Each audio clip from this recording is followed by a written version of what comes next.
নিজেরটা গুছিয়ে ভালো থাকুন। আমি কি নিকারাগুয়া থেকে এসেছি? যা খুশি বলুক না কেন, আমি তো তার বাবা মায়ের থেকেই শিখেছি যে আমাকে বলছে। তাদের সঙ্গে আমার তফাৎ আছে। রাজনীতির দয়ায় নিজের নাম বানায়নি, রাজনৈতিক লড়াই ডেফিনেটলি অন্য জায়গায়। কানের পকায় দিক দিয়ে ঢুকে দিক দিয়ে বেরিয়েও যেতে পারে। মুখ্যমন্ত্রীর চেয়ারকে তো অসম্মান করতে পারবো। বিমান বসু একদিন মুখ্যমন্ত্রী হবে, এখানে প্রচুর আছে মাকুর দল। আমি বাবা লোকনাথকেও দেখিনি, বাবা লেনিনকেও দেখিনি। ওই চোরের ছেলের সঙ্গে গাল ভরে ন্যায় যাত্রা মিছিলে গাল হাল করে ছবি তুলেছে। এখন আমি সিনেমা কম করি, কোন প্রযোজক পরিচালক আমাকে নিলে তার সিনেমার টিকিট বিক্রি হবে না, হল পাওয়া যাচ্ছে না বলে সেই ঝুঁকি কেন নিতে চাই? পশ্চিমবঙ্গের রাজনৈতিক পরিসরে ঠিক যাদের নাম বারবার আলোচনায় উঠে আসে তার মধ্যে অন্যতম রুদ্রদাদা। না, যাদবপুরের সেই ভাইরাল রুদ্রদাদা নয়, আমি সেই রুদ্রনীল ঘোষের কথা বলছি যিনি চর্চায় থাকেন সর্বত্র। সংবাদ প্রতিদিন ডিজিটালে তিনি আজ রয়েছেন সরাসরি আমাদের সঙ্গে। রুদ্রদা, সংবাদ প্রতিদিন ডিজিটালে আপনাকে স্বাগত। আপনি জনপ্রিয় অভিনেতা, একটা সময় আপনাকে বহু মানুষ চেনেন।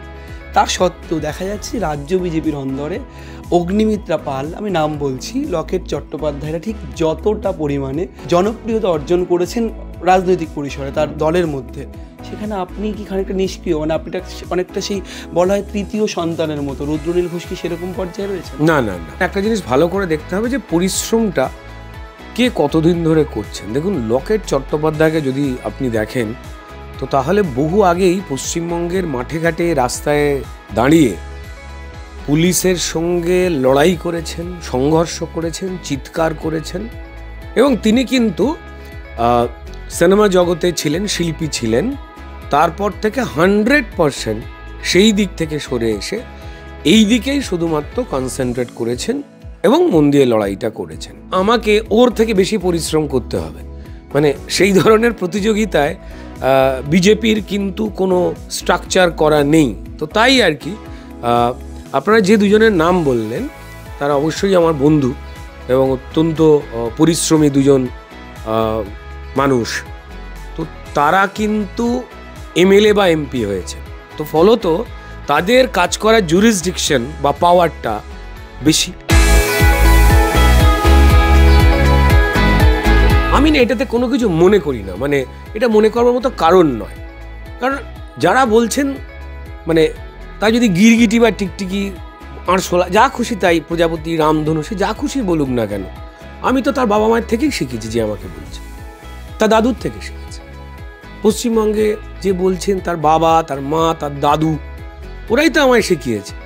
ওরাই তো শিখিয়েছে যে পশ্চিমবঙ্গে পরিষ্কার তারা কংগ্রেসকে কি করে ভোট দিতেন, তারপর কি করে তারা গিরগিটি হয়ে গিয়ে যুক্তফ্রন্টকে ভোট দিলেন, তারপর আরও সুন্দর গিরগিটি সেজে কি করে সিপিএমকে ভোট দিলেন, তারপর আরও সুন্দর গিরগিটি সেজে লাল থেকে তারা সবুজ হয়ে গিয়ে টিএমসিকে ভোট দিয়ে নিয়ে এলেন ক্ষমতায়। তারপর আবার 2019-এ আবার গিরগিটির মতো হাফ রং চেঞ্জ করে তারা হাফ গেরুয়া হয়ে গেলেন। 2021-এও তাই হলেন। তো পশ্চিমবঙ্গের মানুষ একটু ভালো থাকতে চেয়ে, ভালো দেখতে চেয়ে তারা যেটা যেটা করছেন, আমি কি নিকারাগুয়া থেকে এসেছি? না তো, আমি তাদের থেকেই তো শিখেছি। নিজেরটা গুছিয়ে ভালো থাকুন না, আবার কি দরকার আছে 5 জনের জন্য কাজ করার? আর ডেফিনেটলি আমি যখনই কোনো রাজনৈতিক দলের পক্ষে যে কোনো মানুষকেই যেতে দেখব, সেটা আমি হই, আপনি হন, যারা কথা শুনছেন, 50টা লোক তাকে না জেনে না চিনে অকারণ গালাগাল, এটা নিয়মের মধ্যে পড়ে। বোম বলে দেবে বাড়ি দিয়ে, রুদ্রনীল ঘোষকে বলি সবটা জায়গা খিস্তি দেবো, কিন্তু আমাকে এসে খিস্তি দিতে পারবে না। এরম কিছু মানুষ আছেন। তৃণমূলের সঙ্গে যে দূরত্ব বাড়াতে চাইছেন, এটা কিন্তু যে কোনো বোকাও বলে দেবে। মানে উনি যদি সবাইকে বোকা মনে করেন তো তাহলে হয়তো উনি সময় পাননি বাকিদের রিয়াকশনস পৌঁছবার। বিভিন্ন মন্তব্য, আমি রাজনীতি করছি না, ছেড়ে দিচ্ছি, আমার আর ভাল লাগছে না, রাজনীতি মারামারির জায়গা, একে অপরকে অভিযোগ করে দেওয়ার জায়গা, এই সমস্ত ইত্যাদি প্রভৃতি তো অনেক কথাও বলেছে। এখন মন দিয়ে আমি অভিনয়টাই করতে চাই, অন্য কেউ প্রার্থী হোক। কেন বাবা, তুমি কি এর আগে অভিনয় করছিলে না? না এত ব্যস্ত ছিলে না? তো তার বিভিন্ন রকম কথাবার্তা, এই সমস্ত কিছুই আসলে দেবকে নিয়ে যা জল্পনা, সেই জল্পনা অত্যন্ত যত্ন সহকারে দেব বাবুই বা আমার কলিগ ভাইয়ের মতো দেবই তৈরি করেছে, অন্য কেউ তৈরি করেনি। এই পরিবর্তনের মিছিল মিটিংয়ে যারা হাঁটাহাঁটি করেন অপশাসন সিপিএম এর দুর্নীতি দেখে, তারা আজকে তৃণমূলের দুর্নীতি দেখে বিভিন্ন পদটদ পেয়ে চুপ করে বসে রয়েছে। ঠিক আছে, তাদের সঙ্গে আমার তফাৎ আছে। তো তারা আমার বড়রা, তাদের আমি সম্মান করতাম। তারা বিভিন্ন অন্যায় হয়ে গেলে যদি মোমবাতি নাও থাকতো, ভাবতে পারবেন না, কেঁদে চোখ দিয়ে মোম বানিয়ে জামা খুলে সেখান থেকে সুতো বানিয়ে মোমবাতি নিয়ে মিছিল করত। উত্তরপ্রদেশে ফুসকুড়ি হয়েছে করতে করতে মোমবাতি মিছিল করত। তাদেরকে মোমবাতি কিনে দেওয়া হয়েছে, বলছে হাত কাঁপছে, এখন আর নাবে না তৃণমূলের বিরুদ্ধে। তো যাই হোক, তো এদের থেকেই আমি কেন সারা পশ্চিমবঙ্গ শিখেছিলেন। একদিন তো নোটে গাছ ও বাঁশ গাছ হওয়ার স্বপ্ন দেখে, তাই না? আমি তো এটাকে খারাপ বলবো না, তাই না? আমি এখনো বলবো, যদি ওনাদের কোনো সাহায্য লাগে পশ্চিমবঙ্গের নাগরিক হিসেবে, তো আমাকে বলতেই পারেন। মানে আমার অল্প জ্ঞান, আমি সিয়াতো বা জয় গোস্বামীকেও ফোন করে জেনে নিতে পারি যে দাদা আমার এটা বোধে কুলোচ্ছে না। ওরা হয়তো মিশবে না ওদের সঙ্গে, ভয় টয় পায় হয়তো, কিন্তু আমি বলে দিতে পারি। মানে এক্ষেত্রে তো অসুবিধে নেই। রাজনৈতিক লড়াই ডেফিনেটলি অন্য জায়গায়। একটা ভুল হচ্ছে, মানে এরম নয় যে আমি দাঁড়াচ্ছি মানে আমি জানতাম যে আমি হেরে যাব, তা না। আমার আগে মমতা বন্দ্যোপাধ্যায় জানতেন যে উনি হেরে যাবেন। আমাদের কারুর সঙ্গে পরিষ্কার তার নীতি বিচার না মিলতে পারে, তিনি সম্পূর্ণ বিরোধী দলে অবস্থান করতে পারে, তাকে নিয়ে পশ্চিমবঙ্গে প্রচুর মানুষের মানে প্রাণ অতিষ্ঠ হয়ে যেতে পারে। তিনি যা যা কথাবার্তা বলেন তাতে কানের পকা এদিক দিয়ে ঢুকে ওদিক দিয়ে বেরিয়েও যেতে পারে, কিন্তু আমি তার মুখ্যমন্ত্রীর চেয়ারকে তো অসম্মান করতে পারবো না। তিনি ভবানীপুরে দাঁড়াননি, কারণ তিনি হেরে যাবেন জানতেন। তারপর তিনি নন্দীগ্রামে দাঁড়িয়েছেন, সেখানে তিনি যে এইভাবে হেরে যাবেন এটাও তিনি জানতেন না, তাই না? তো ফলত, আর আপনাকে প্রসঙ্গান্তরে বলিনি যে 21-এর ভোটটা যে একটা চুকিতকিত খেলার মতো জায়গায় তৃণমূল নিয়ে গেছিল অত্যন্ত বুদ্ধি করে। দেখুন, সবসময় গালাগাল দিলে হবে না তো। ধরুন একটা চোর একটা পরিশ্রম করছে, একটা বাড়িতে কার্নিস নেই, কিন্তু ছাদে উঠে আপনার লুঙ্গি বা কাপড় চুরি করে নিয়ে পালিয়ে গেল। আপনি গালাগাল করতে পারেন, কিন্তু চোরকে তো প্রশংসা করতেই হবে। সে কি মাকড়সা? তাহলে সে হাতে প্যাড লাগাতে হবে, বুদ্ধি বার করলো কি করে? আমি তৃণমূলকে চুরি যে অভিনব পদ্ধতি বার করেছে তার জন্য মানে বিরাট একটা বড় নম্বরে দিয়ে থাকে।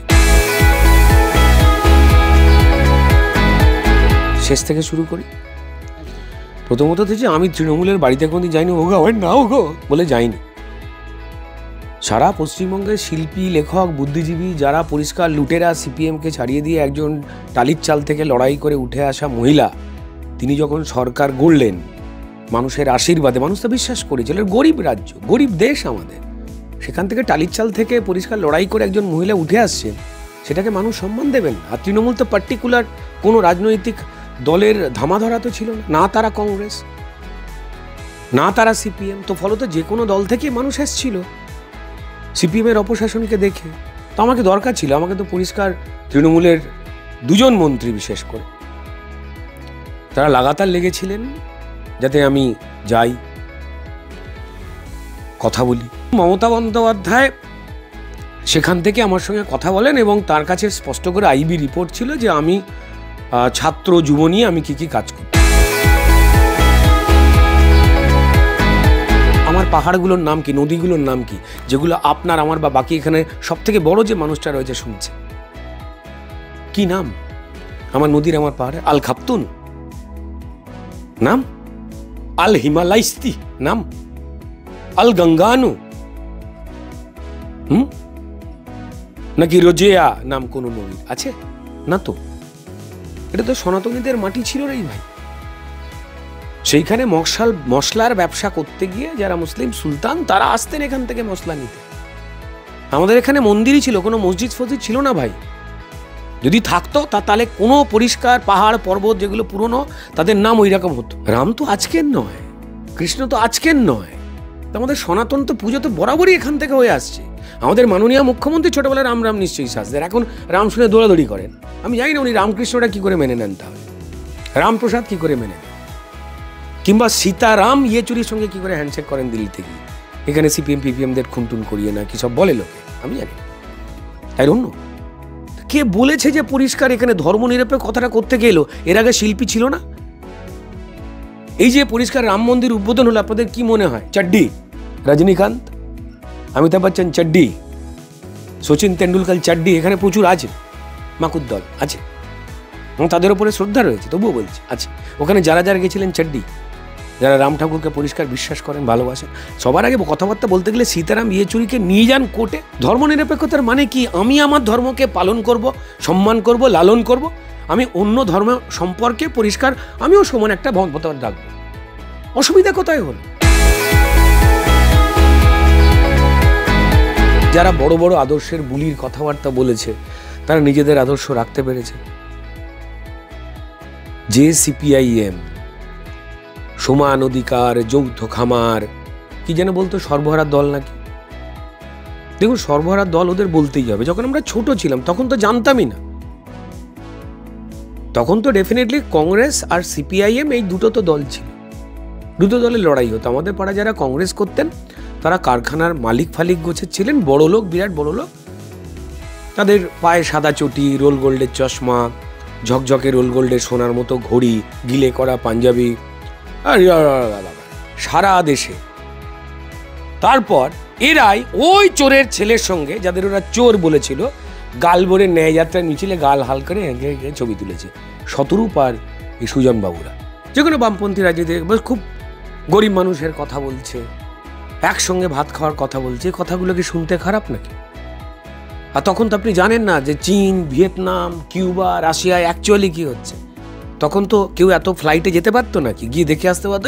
সূর্যকান্ত মিশ্র ডব্বাচ্ছে রে। কেন বলছি আজকে? এই চীনে মুসলিমদের পেদায় ধরে রেখে দেয় স্যার, কি আর আমি তো আগে বলতে পারতাম না, জানতাম না, কারণ তখন তো ইউটিউব এসে পুরো সত্যিটা দেখিয়ে দেয়নি। আর আমি প্রশ্ন করেছিলাম, আমি বাবা লোকনাথকেও দেখিনি, বাবা লেনিনকেও দেখিনি। তা যদি যারা লোকনাথবাবু অন্যরকম ভক্তিরস ভালোবাসার কথা বলেছেন, লেনিনবাবু অন্য কথা বলেছেন, তো তাহলে যদি আমি লেনিনবাবুকে না দেখে তার মূর্তিতে মালা দিতে পারি, তো তাহলে যারা লোকনাথ ঠাকুরের মূর্তিতে মালা দিচ্ছে তারা কিসের অপরাধ করছে? নেতাজিকে তেজোর কুকুর এই কমিউনিস্টরা বলেছিলেন। আমার যেটা মনে হয় যে মানুষের জন্য করবার দরকার, আর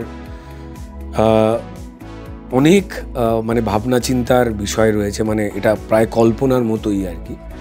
যে তৃণমূলের ক্ষেত্রে ধরুন সুবিধা হচ্ছে, লোকজন যেটা মিডিয়া থ্রু দিয়ে দেখেছে যে সেই দলে নির্দেশ মানে দেন বা ক্ষমতা রাখেন কে কি হবে কি না হবে, একজন বা দেড়জন। এবার ভারতীয় জনতা পার্টির ক্ষেত্রে সেরকমটা নয়। চুরি না করে যে খুব সামান্য মাইক্রোস্কোপে ফেলা লোকজন আছেন, তাদের মধ্যে এই শোভনদেব চট্টোপাধ্যায়, প্রাক্তন বিদ্যুৎ মন্ত্রী, তার নামে সবাই বলে। তিনি, তার পরিবার সরাসরি বিরাট বড় কোনো কমপ্লেন সেইভাবে মানুষ করেননি। তার সঙ্গে আমার খুব স্বচ্ছ সম্পর্ক ছিল, ওয়াজ এ নাইস অ্যান্ড জেন্টলম্যান। তারা যদি তৃণমূলের সমর্থক হন তাহলে বলছে তাতে কি, তুই সৎ, তুই তো ডাকাত, এরকম এটা বলছে, মানে আমি চোর, আমি মানে অসৎ নই, এটা বলছেন, উল্টে এটা বলছেন। আর বাকি যারা নিরপেক্ষ মানুষ শুনছেন, যারা ইলেকশনের আগে কোন সরকার ফেলিওর, কোন সরকার মিথ্যে কথা বলছে, কে কোন কাজ করতে পারছে বা পারছে না, সেটাকে দেখে যারা ভোট দেয় বা একটু আগামীর দিকে তাকিয়ে যারা ভোট দেয়, তারা বলছেন যে হ্যাঁ, আমি যা চোখের সামনে দেখছি রুদ্রনীল তাই বলছে। তৃণমূলের দেবাংশু ছেলেটি, ও এত এই দেখুন আমার সম্ভাবনা, এই দেখুন আমার সম্ভাবনা, এই দেখুন বলে যাচ্ছে, কিন্তু লোকে না ও সম্ভাবনা আইটির ভাইটি ছাড়া দেখতে পাচ্ছে না। তো নিশ্চয়ই কোনো কারণ আছে। এখনো পর্যন্ত দেবাংশু কারোর গামছা বা কেডলি চুরি করেছে তার কোনো প্রমাণ তো আমি দেখিনি। আমার নিজের মনে হচ্ছে যে ওর মধ্যে কিন্তু মানে কতটা আজে বাজে ও বকছে, আমি সেটা নিয়ে কথা বলছি। ওর কথা শুনে কজন হাসছে আমি সেটা নিয়ে আলোচনা করছি না। এই যে আমি যা কবিতা বললাম বা লিখলাম, সেটাও কাউন্টার করতে গিয়ে ও কগল খেয়েছে, সেটা ও জানে। ঠিক আছে, ও টকশোতে বসে সত্যি মিথ্যে আগড়াম বাগড়াম যা যা ঝড়ের বেগে বলতে পারে, আমি অত বলতে পারি না। সিরিয়াসলি সেটা ওর গুণ। ঠিক তেমন আমি যেটা পারি সেই চ্যালেঞ্জটা নেওয়া উচিত। এই দেবাংশু যদি বলে আপনি টেলিভিশন চ্যানেল থেকে চোখ সরাতে পারবেন না, এটা তো ক্ষমতা। আমি এটাকে অস্বীকার বা অসম্মান করবো কি করে? দেবাংশুকে নিয়ে সত্যি পাপোশ হওয়ার একটা চেষ্টা করেছিল, ওই দরজায় শুয়ে থাকবো দিদির ঘরের সামনে, যে পেরেছে ওকে মুছে ঢুকে গেছে ঘরে, তোর কিছু করার নেই। তো কি বলবেন? তারপরেও যদি ও এই দলে রয়েই গেছে, তাহলে পাপস থেকে কি হয়েছে? আসলে ঘরের পর্দা ঠেলে ঢুকে যাচ্ছে লোকে, আমি তো বলবো না। এটা ওর ইচ্ছা, বলে ভালো, পরিশ্রম করে। শোনা যাচ্ছিল তৃণমূল নাকি তার মধ্যে সম্ভাবনা খুঁজে পেয়েছে। কোন দিক থেকে কে কার থেকে সম্ভাবনা খুঁজে পায় জানি না। তো যাই হোক, আমি রাজন্যা বোন বলেই বলেছিলাম যে রাজন্যা বোনকে বলবো যে একটু সাবধানে থাকতে। যে আমি বলেছিলাম যে সাবধানে জীবনযাপন করতে, সাবধানে চলাফেরা করতে, যে আপনার ঘরের দরজা কিন্তু যেন টাইট করে দিয়ে রেখে দিন। কারণ এই তৃণমূলের বেশ কিছু নেতারা রয়েছেন, তারা কার ঘর কত বড়, কার মন কত বড় সেটা বুঝতে পেরে তারা টাকার বান্ডিল কত মোটা কোথায় রেখে দিয়ে আসা যায়, এই আমাদেরই ইন্ডাস্ট্রি থেকে অভিনেত্রী অর্পিতার মতো বা আরও সব নাম, বালুবাবুর থেকেও নাম উঠে আসছে, যে সেই প্যাঁচ পয়জার কষে। ঠিক আছে, তাদের মধ্যে থেকে কে কী প্রতিভা খুঁজে পায়, দেবাংশুদের মধ্যে থেকে পায় না আমি জানি না। আমি সেটা নিয়ে বলেছিলাম যে বোন একটু সতর্কে থাকো, প্রচুর প্রলোভন আসবে বা অমুক তমুক, কিন্তু আমরা হয় না, আমরা মনের দরজা কপাট অনেক সময় দুর্বলতার জায়গা থেকে আমরা অনেক সময় হাট করে দিই, যাতে সেটা না করে একটু সতর্ক থাকতে। তারপর দেখলাম যে সেই কথার পরিপ্রেক্ষিতে সোনারপুর থানার পুলিশ ঠিক যেভাবে তৃণমূলের কথা শুনে চলে আর কি, আমার নামে সে কি মামলা দেয়, কি মামলা, শুধু মার্ডারটা দেয়নি, বাকি সব লিখে দিয়েছে। সবাই তো জানে যে টলিউড কারা কন্ট্রোল করে, শাসক দল কন্ট্রোল করে, সিনেমা হল কন্ট্রোল করে, সেখানে অনিক দত্তের সিনেমা, তাতে তৃণমূলের নব্য নেত্রী সায়নী ঘোষ, তিনি অনিক দত্তের ছবিতে আছেন বলে, অনিক দত্ত যেহেতু তৃণমূল নিয়ে সমালোচনা করে বলে নন্দন, যে নামের সঙ্গে সত্যজিৎ রায়ের নামটাকে আলাদা করা যায় না, তার বায়োপিক নন্দনের চালাতে দেওয়া হলো না, জায়গা নেই বলে। লোকে কি ভাল্লুক উল্লুক না নির্বোধ, এ খেলা বোঝে না।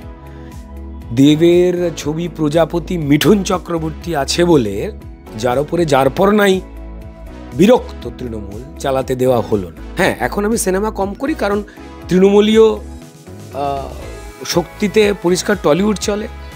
সরকারি হলগুলোতে তাদের ছবি, যারা আমরা তৃণমূলের যে ভুল আছে, যে অন্যায়গুলো আছে নিয়ে কথা বলি, বা যে কোনো সাধারণ মানুষ, তাদেরকে সেই স্পেসটা দেওয়া হয় না, তাদের ছবি লাগাতে দেওয়া হয় না। কোন প্রযোজক পরিচালক আমাকে নিলে তার সিনেমার টিকিট বিক্রি হবে না, হল পাওয়া যাচ্ছে না বলে সেই ঝুঁকি কেন নিতে চাইবেন? আমি নিজেকে বাঁচিয়ে রাখতে জানি, আর্থিকভাবে কোমর ভেঙে দেওয়া হয়েছে আমার, তারপরেও এইটুকু জানি লড়াই করে কি করে উঠে আসতে হয়। এই শহরে ধরুন আমার বন্ধু রাজ চক্রবর্তী তৃণমূলের এমএলএ, কাঞ্চন মল্লিক তৃণমূলের এমএলএ, মিমি টিমি যারাই রয়েছে আমার, যারা পুরনো বন্ধু, একসঙ্গে আমরা কাজ করতাম, তাদের সঙ্গে আমার কোনো রাজনৈতিক আলোচনা হয় না। আমরা একদম খেতে না পেয়ে লড়াইটা করেছি, আমি, রাজ, কাঞ্চন, পরম, আমাদের প্রায় ওই অবস্থায় লড়াই ছিল, খেতে না পাওয়ার লড়াই। সেখানে যখন পরিষ্কার দুপুরের লাঞ্চ আর সকালবেলা ব্রেকফাস্টকে এক করবার জন্য আমরা জল খেয়ে শুতাম, এবং সকালবেলা 11:30 12টায় ইচ্ছা করে ঘুম থেকে উঠতাম, যাতে সকালবেলা 2 টাকার চা বা নেড়ে বিস্কুটের খরচটাও যাতে না করতে হয়, তার কাছে তৃণমূল তাদের এই ষড়যন্ত্র কিছু যায় আসে না। চুরির দায়ে ঢুকলে জেলে, মুক্তির পথ দুটো। চুরির দায়ে ঢুকলে জেলে, মুক্তির পথ দুটো। 1 নম্বর জেলে পচুন, 2 নম্বর ফুটো। আমাদের সঙ্গে এতক্ষণ ছিলেন অভিনেতা রাজনীতিক রুদ্রনীল ঘোষ। তিনি কিন্তু জানিয়ে দিলেন তার জীবনের ঠিক লক্ষ্য কী, তার জীবনের লড়াই ঠিক কী, সব কিছুই খোলামেলা জানালেন তিনি। ক্যামেরায় বতিন কুণ্ডুর সঙ্গে রমেন দাস, সংবাদ প্রতিদিন .in।